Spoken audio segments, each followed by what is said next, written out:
Alors la De Radiguez Rider School est une école de pilotage moto sur circuit que j'ai fondée avec Didier De Radiguez en 2004. Aujourd'hui, on est à 25 journées par an sur circuit. Ce sont toujours des stages de 2 jours. C'est assez intense. Ce sont des stages qui passent en revue toutes les techniques de pilotage et c'est quelque chose qu'on voulait dès le début, ça, par rapport aux autres écoles de pilotage qui sont plus axées sur un circuit et qui font alors du virage par virage. Nous avons décidé, Didier et moi, dès le début de faire du technique par technique. C'est une approche, c'est ni mieux ni moins bien, c'est une approche différente. Ça permet de travailler toutes les techniques de pilotage pour ensuite les appliquer sur les circuits quels qu'ils soient. Systématiquement, après chaque entraînement, on a un débriefing qui est fait, un débriefing personnalisé puisque les groupes sont très petits, puisqu'on a beaucoup d'instructeurs sur le stage. On a entre 6 et 7 instructeurs sur chaque stage, donc des petits groupes débriefés par chacun de leurs instructeurs. Et certains de ces débriefings se font avec des ralentis vidéo, puisqu'on a une machine pour faire des ralentis vidéo.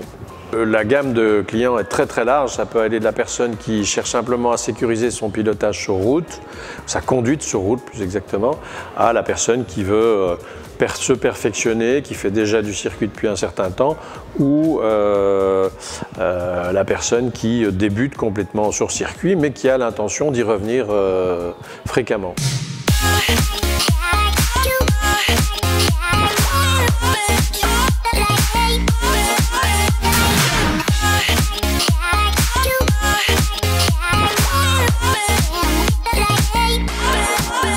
Il y a vraiment des top pilotes pour nous aider, qui nous coachent. Et les défauts, on les connaît, mais c'est toujours pas simple de les corriger.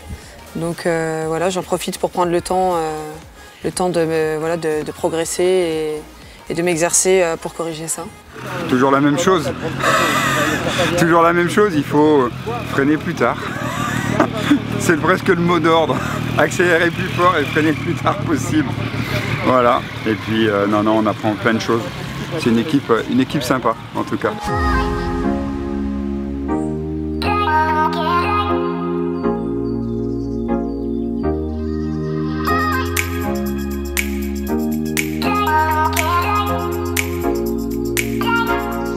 Accélérer, franchement, mais sans dépasser mi-piste. Et ensuite, il faut tous, alors là c'est tous, il n'y en a aucun de vous qui fait ça, vous n'êtes pas vif sur le changement d'angle.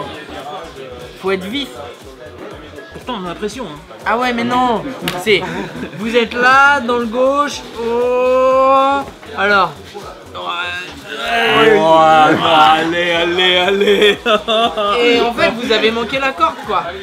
Donc, je suis instructeur à la De Radiguez Rider School depuis 2010 et puis voilà, donc instructeur, on fait des cours pédagogiques, des ateliers pratiques, des exercices en piste et aussi des duo run. Donc voilà, ça fait des journées assez complètes où on essaye de faire progresser nos stagiaires. Souvent la position du haut du corps est relativement loin de ce qu'il faut faire, c'est-à-dire qu'on doit avoir les épaules vraiment à l'intérieur des virages et souvent on voit les stagiaires qui gardent plutôt la tête dans la bulle, même dans les virages. Le deuxième défaut principal, c'est vraiment la vitesse en arrivée de virage, c'est-à-dire qu'ils entrent dans le virage avec une vitesse faible qu'ils compensent après par du filet de gaz pour récupérer de la vitesse de passage en courbe. Et ça, c'est vraiment le plus gros défaut.